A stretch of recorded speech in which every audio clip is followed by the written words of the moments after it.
Hello friends, हर हर महादेव, श्री शिवाय नमस्तुभ्यम।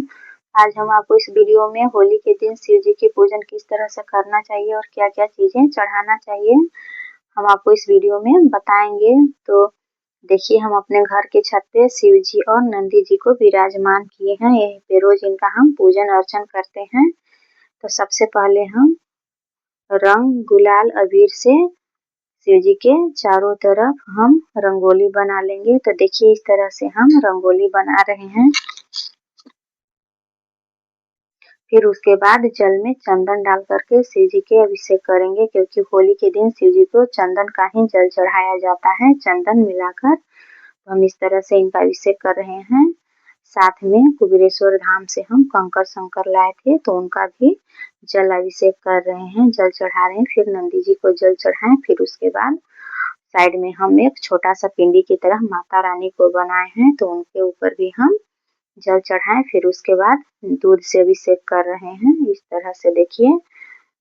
तो दूध से अभिषेक करने के बाद फिर हम इनको जल से अभिषेक करेंगे, क्योंकि शिव जी को हमेशा 3 बार ही अभिषेक किया जाता है। तो इस तरह से जल से अभिषेक करेंगे। फिर उसके बाद एक कटोरी में थोड़ा सा जल लिए हैं, फिर उसमें थोड़ा सा भांग डाले हैं और थोड़ी सी गुड़ डाले हैं। इन 3 चीजों को मिला करके शिव जी पे चढ़ाएंगे, क्योंकि शिव जी पे होली के दिन भांग चढ़ता है। वैसे तो शिवरात्रि के दिन, सोमवारी के दिन भी भांग चढ़ता है, लेकिन होली के दिन भांग जरूर चढ़ाना चाहिए। ऐसे तो लोग बोलते हैं कि शिव जी भांग खाते हैं, लेकिन शिव जी भांग खाते नहीं है। जब समुद्र मंथन हुआ था तो उस समय समुद्र से विष निकला था, तो शिव जी ग्रहण किए थे उस विष को। तो उनका जो गला है वो नीला पड़ गया था। तो उस गले को ठंडक और शीतल रखने के लिए, जैसे जलन देता था तो उसको शीतल और ठंडक रखने के लिए शिव जी पे भांग चढ़ाया जाता है, भांग का श्रृंगार किया जाता है। शिव जी भांग नहीं खाते हैं। भांग का जो हवा लगता है उससे उनके गले को शीतलता मिलती है, तो इसलिए हम शिव जी पे भांग चढ़ाते हैं। फिर उसके बाद आपके पास जो भी पूजन का सामान हो आप चढ़ाइए। तो देखिए, यहाँ पे हम शिव जी पे रोली नहीं चढ़ाया जाता है, इस बात का ध्यान रखें। तो हम नंदी जी और कार्तिकेय और गणेश जी को रोली चढ़ाएं। फिर उसके बाद रंग से शिव जी को होली खिलाएं।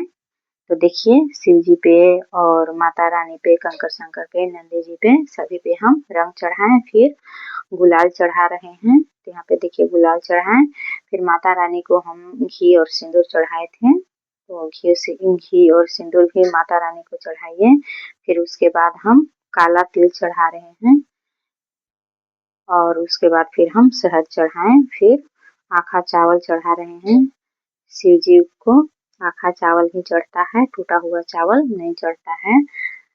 तो इस तरह से हम आखा चावल चढ़ाएं। फिर उसके बाद समी का पत्ता चढ़ाएं। मेरे पास बेलपत्री नहीं था तो हम बेलपत्री नहीं चढ़ाए हैं, इसके लिए हम शिव जी से क्षमा याचना करते हैं।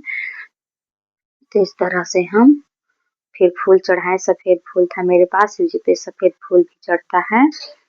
और सफेद फूल नहीं है तो गुलाब का फूल, गेंदा का फूल, चमेली का फूल, जिस भी कलर का फूल हो आपके पास आप चढ़ा सकते हैं। तो इस तरह से हम फूल चढ़ाएं। फिर धूप दीप जो भी आपके पास हो आप जलाइए। इस तरह से धूप दीप भी हम जला दिए हैं यहाँ पे चावल का आसन देकर। फिर फूल से होली खिलाएं, शिव जी को फूल बरसाएं। और इसके बाद फिर हम धूप दिखाएं। फिर प्रसाद रूप में जो भी आपके पास हो आप चढ़ाइए। तो यहाँ प्रसाद के रूप में हम मिश्री चढ़ा रहे हैं, मिश्री चढ़ाए हैं।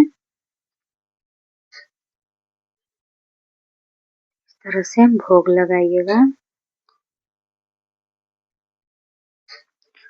और फिर इसके बाद हम शिव जी से हाथ जोड़ करके और पूजा में हुई गलती के लिए क्षमा मांगते हैं, और फिर जल का आचमन दिए।